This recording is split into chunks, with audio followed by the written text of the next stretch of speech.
야, 싸움 나면은 무조건 맞는 게 이기는 거야. 돈 벌어야지. 야, 먼저 맞으면 땡큐지. 돈 버는 거잖아, 합의금. 정말 위험하고 멍청한 생각이에요. 자, SMH님의 질문인데요. 질문을 길게 하셨는데 핵심 부분만 좀 읽어드릴게요. 문신한 양아치들처럼 쓸데없이 몸싸움 걸려고 하는 인간들은 어떻게 대처해야 할지 모르겠습니다. 상대가 말이 통하지 않고 자신에게 반박하거나 정색하면서 쳐다볼 때 무조건 몸싸움부터 하려는 인간들은 어떻게 대처해야 할까요? 저는 20대 중반까지만 해도 이렇게 길거리에서 누가 시비 걸고 몸싸움을 걸려고 하는 사람에게는 저도 똑같이 행동을 했었어요. 처음엔 좋게 말로 하다가 그래도 안 되면 저도 같이 언성 높이고 어떻게든 제압을 하려고 했는데 근데 살다 보니까 그럴 필요가 전혀 없어요. 결론부터 말하자면은 누가 시비 걸거나 몸싸움 하려고 하면은 무조건 눈 깔고 피하세요. 이렇게 혈기왕성한 어린 나이 때에는 이렇게 누가 시비 걸 때 피한다는 거는 왠지 지는 느낌도 들고 자존심도 상하고 할 텐데 근데 어느 정도 살다 보면은 이렇게 느낌이 오잖아요. 이 사람하고는 좋게 말로 하면 되겠다 싶은 사람이 있고 이놈은 눈빛이 좀 싸하다, 뭔가 좀 이상하다 그런 사람들이 분명히 있어요. 두말할 거 없이 내가 잘못한 게 없어도 그냥 죄송합니다 하고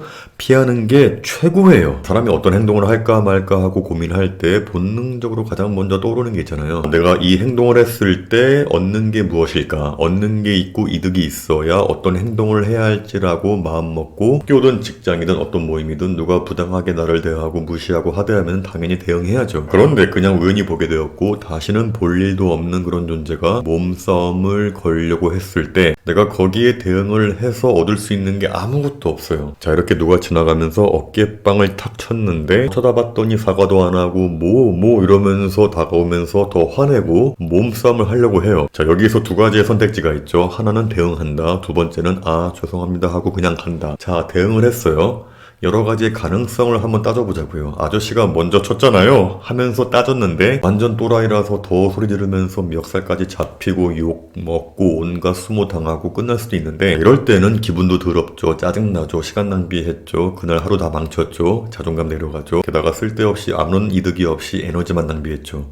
그 뭐 하나 이득이 있는 게 전혀 없어요. 만약에 여러분이 기가 세고 강한 사람이라서 그 사람을 제압했다고 쳐요. 말로 제압을 하든 몸으로 제압을 하든 했는데 제가 예전에 한번 영상에서 이야기한 적이 있었는데 저한테 주먹질을 하는 사람을 제가 손 잡아서 꺾었는데 그 사람이 병원 가서 진단서 끊고 저를 폭행죄로 신고하는 바람에 제가 경찰서에 오랫동안 왔다 갔다 한 적이 있었고요. 근데 그 과정에서 만약에 그 사람이 넘어지면서 어디가 부러질 수도 있고 정말 재수가 없어서 벽돌 모서리에 부딪혀서 반신불구가 될 수도 있는 거예요. 자, 그리고 어떤 사람하고 시비가 붙어서 말다툼을 하고 나서 돌아서서 가는데 그 사람이 열받아가지고 뒤에서 때릴 수도 있는 거고 수틀리면은 몰로 찌를 수도 있는 거예요. 사람들은요 정말 다양해서 우리가 보기엔 별것도 아닌 거에 폭발해서 눈이 뒤집히면서 해코지하는 인간도 정말 많아요. 자, 그리고 사람이 얼마나 약한 존재냐면요, 실제로 제 고등학교 선배 중에 정말 착한 형이 있었는데 누가 계속 시비 걸길래 아저씨 하지 마세요 하고 확 밀쳤는데 그 사람이 벽에 머리 부딪혀서 넘어져서 죽는 바람에 살인죄로 감옥에 5년 살다 온 적이 있었어요. 이렇게 정말 강한 존재이기도 하지만 한편으로는 정말 또 한없이 약한 게 바로 인간인 것 같아요. 물론 제가 극단적인 예를 들긴 했지만 실제로 정말 많이 있는 일이기도 해요. 사람이 살다 보면은 정말 어떤 일이 생길지 몰라요. 자, 이 두 가지의 선택지 중에 이렇게 대응을 한다라는 선택을 하게 되면은 이처럼 좋지 않은 결과로 이어질 가능성이 무궁무진하게 펼쳐지는 거예요. 자, 반면에 대응하지 않고 죄송합니다 하고 그냥 간다. 그 순간 잠깐 굴욕적인 느낌도 들 수 있고 지는 느낌이 들 수도 있겠지만 그렇게 참고 넘기는 순간에 아무 사건도 생기지 않을 가능성이 대기되는 거죠. 아직 어리신 분들은 이렇게 하루가 무탈하게 아무 일이 없이 그냥 지나간다는 게 얼마나 값진 건지 잘 모르실 거예요. 이 세상에는 통제할 수 있는 게 있고 통제할 수 없는 게 있잖아요. 자연재해, 교통사고, 질병 이런 불행들은 우리가 통제할 수가 없으니까 어쩔 수 없는 거지만 이렇게 자기가 통제할 수 있는 불행의 가능성들은 우리가 어떻게든 통제를 하는 게 좋겠죠. 이건 좀 다른 이야기인데 가끔 보면은 이렇게 생각하시는 분들이 많은 것 같아요. 야, 싸움 나면은 무조건 맞는 게 이기는 거야. 돈 벌어야지.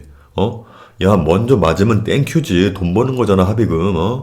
정말 위험하고 멍청한 생각이에요. 제 중학교 친구 중에 인천에서 10년 동안 강력계 형사하고 있는 친구가 있어요. 그 친구에게 들은 이야기인데 이 합의라는 건 굉장히 낭만적인 이야기라는 거죠. 이렇게 물리적인 폭력을 가한 사람이 자기의 행동에 대해서 반성하고 있고 죄의식이 있고 그러한 정상적인 인간이라면 합의하겠지만 이 현실에서는 그런 일이 정말 적다라는 거죠. 일단은 길거리에서 모르는 사람에게 기분 나쁘다는 이유로 욱해서 폭력을 쓰는 보는 사람 자체가 정상적인 인간은 아니기 때문에 합의 그딴 거 거의 없답니다. 사람을 식물인간으로 만들어 놓고 합의 안 해주고 그냥 감옥에 가는 인간들이 태반이라는 거예요. 자, 이 세상 모든 사람들이 다 여러분들처럼 정상적일 거라고 생각하시면 안 돼요. 너무 화가 나고 저 사람이 나를 열받게 하면은 나 그냥 저 인간 남은 인생을 불구 만들어버리고 나 그냥 몇 년 살다 올게. 자, 이런 식으로 생각하는 인간들이 여러분들이 예상하는 것보다 훨씬 더 많은 숫자고, 더 무서운 건 바로 재범이에요, 재범. 자, 사람이 죄를 짓고 감옥에서 나오면은 다시는 또 가고 싶지 않아서 개과천선하고 조용히 사는 사람도 있겠지만, 그러니까 나를 감옥에 가게 한 그 인간에 대한 원한으로 또 찾아가서 물리적인 폭력을 행사하면서 보복하는 인간들도 정말 많다라는 거죠. 그래서 그 형사 친구가 저에게 옛날부터 만나면 하는 이야기가 바로 이거였어요. 첫 번째는 절대로 법원에서 증인하지 마라. 두 번째, 누구에게 절대로 원한 살짓 하지 마라. 세 번째, 누가 시비 걸면 는 무조건 죄송합니다 하고 피해라. 제가 언제 한번 그 친구 초대해서 한번 이야기를 해볼게요. 왜 법정에서 증인을 하면 안 되는지에 대해서는 제가 나중에 기회 되면은 이야기할 텐데, 대한민국의 치안이 그렇게 증인에 대해서 보호해주는 것이 굉장히 허술하기 때문에 증인은 웬만하면 진짜 하지 말라고 해요. 따라서 사연 주신 분, 문신한 양아치들처럼 쓸데없이 몸싸움 걸려고 하는 인간들은 어떻게 대처해야 하나요?